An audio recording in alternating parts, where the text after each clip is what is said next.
Assalamualaikum warahmatullahi wabarakatuh. Video kali ini kita akan mengisahkan sedikit tentang kisah Syekh Abdul Qadir Al-Jailani. Hidup Syekh Abdul Qadir Al-Jailani diwarnai kisah-kisah kesalehan serta karamahnya. Pembantu Syekh Al-Jailani, Abu Abdullah Muhammad bin Abdul Fattah Al-Harawi berkisah, "Saya membantu Syekh Abdul Qadir selama 40 tahun. Beliau sholat subuh dengan wudu sholat isya. Jika beliau berhadas, segera berwudu dan sholat sunat 2 rakaat. Setelah sholat isya, beliau berkhalwat dan tidak ada seorang pun yang dapat mengganggunya hingga terbit fajar. Beberapa kali khalifah datang ke rumahnya, namun tak pernah berhasil untuk menemuinya." Pernyataan Ibnu Al-Fattah ini dikutip Imam Asy-Sya'rani dalam kitabnya yang berjudul Tabaqat Al-Kubra. Selanjutnya, Ibnu Al-Fattah menceritakan, "Saya pernah bermalam di rumah Syekh dan saya melihat ia salat sunat di awal malam dan berzikir hingga sepertiganya malam yang awal. Kemudian beliau salat dan membaca Al-Quran sampai habis sepertiganya malam yang kedua." Syekh Abdul Qadir Al-Jailani dikenal tidak mau mencari muka kepada kaum elit, baik kepada orang kaya ataupun para pembesar kerajaan. Pernah suatu ketika ia didatangi oleh khalifah. Ia tidak langsung menemuinya, tetapi ditinggalkan beberapa waktu dalam khalwatnya. Dikisahkan oleh Abdullah Al-Masali bahwa pernah suatu ketika Al-Mustanjid Billah, salah seorang khalifah Abbasiyah, datang ke rumah Al-Jailani untuk meminta nasihat. Ia meminta sesuatu yang bisa mententramkan hatinya, yaitu buah apel yang langka yang ada di tanah Irak. Lalu Syekh Abdul Qadir Al-Jailani pun mengadahkan tangannya ke langit memohon kepada Allah. Maka sekejap itu pun 2 buah apel tergenggam di tangannya. Maka diberikanlah sebuah untuk khalifah dan sebuah lagi untuk dirinya. Setelah apel dikupas dari tangan Syekh Abdul Qadir Al-Jailani, terciumlah bau harum dan manis. Tetapi anehnya, kupasan khalifah itu tercium bau busuk dan penuh dengan ulat. Lalu khalifah terkejut seraya bertanya, "Kenapa begini wahai Syekh?"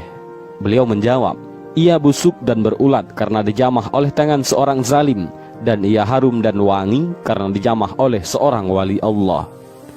Konon sejak itu khalifah taubat dan menjadi pengikutnya yang setia. Syekh Abdul Qadir Al-Jailani benar-benar tidak takut akan murka khalifah. Padahal pada masa itu, jika seorang berani mencela perbuatan khalifah, maka akan mendapat hukuman yang berat. Kisah lainnya, Abul Husin Ali Husni Nadawi mengungkapkan dalam kitabnya Rijal Al-Fikri wa Da'wah fil Islam. Dalam kitab ini beliau menceritakan ketika Khalifah Al-Muqtadi li Amrillah mengangkat Abu Al-Wafa' Yahya bin Sa'id bin Yahya Al-Mudaffar untuk menjadi hakim ataupun qadhi. Maka Syekh Abdul Qadir Al-Jailani menyerang habis-habisan dalam ceramahnya, "Engkau menjadi penguasa atas kaum muslimin dengan cara yang zalim. Apa tanggung jawabmu di sisi akhirat kelak?" Maka khalifah pun mendadak menangis dan seketika itu juga Abu Al-Wafa' dipecatnya. Tentang karakteristiknya Syekh Abdul Qadir Al-Jailani yang mulia ini, Al-Jailani mendapat julukan yang sangat tinggi. Yusuf An-Nabhani dalam kitabnya Jami'u Karamat Aulia menyebutnya sebagai sultannya para wali ataupun sultanul aulia dan imamnya para sufi.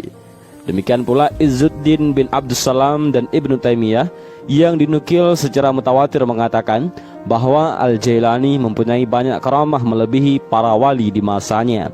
Karamah itu ada kalanya digunakan untuk sesuatu yang luar biasa yang terjadi pada diri seseorang yang saleh atau wali sebagai anugerah dari Allah Subhanahu wa taala untuk menunjukkan ketinggian kedudukan orang tersebut di sisi Allah sebagaimana mukjizat para nabi.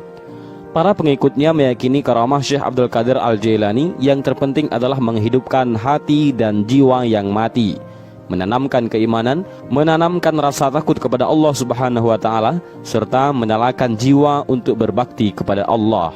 Secara metaforis disebutkan, Asy-Sya'rani mengatakan bahwa beliau tidak pernah dihinggapi lalat sebagaimana Rasulullah SAW karena kemuliaannya. Syekh Yusuf bin Ismail An-Nabhani dalam kitabnya berjudul Jami'u Karamat Aulia menyebutkan, pernah suatu ketika Syekh Abdul Qadir Al-Jailani sedang duduk dan hendak berwudu. Tiba-tiba ada burung mengotorinya, maka seketika itu juga burung itu mati. Melihat keadaan itu, Maka Syekh Abdul Qadir Al-Jailani cepat-cepat membersihkan pakaiannya dan kemudian pakaian itu disedekahkan kepada fakir miskin sebagai tebusan burung yang mati. Seraya ia berkata, "Seandainya aku berdosa karena burung ini, maka pakaianku inilah sebagai tebusannya." Ia juga menghidupkan burung dan ayam yang sudah mati.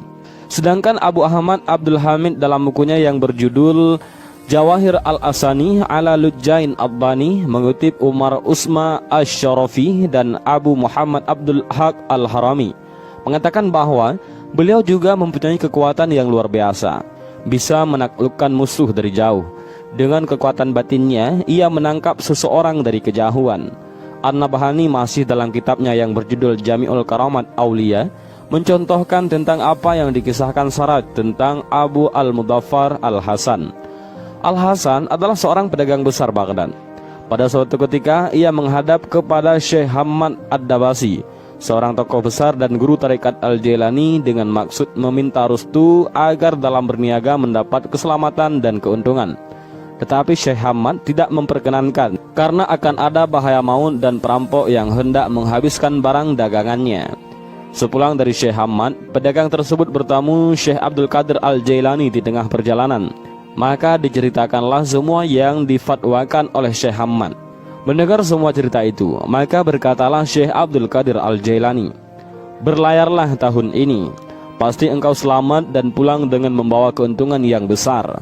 Akulah yang bertanggung jawab atas segala risikonya."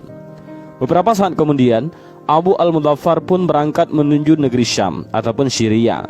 Ternyata sampai di sana dagangannya laris berlaku 1000 dinar. Kemudian ia menuju Halab, dan dikala ia beristirahat, uang dagangannya tertinggal sampai semalaman. Dalam tidurnya, ia bermimpi bahwa ia dan kafilah lainnya dirampok oleh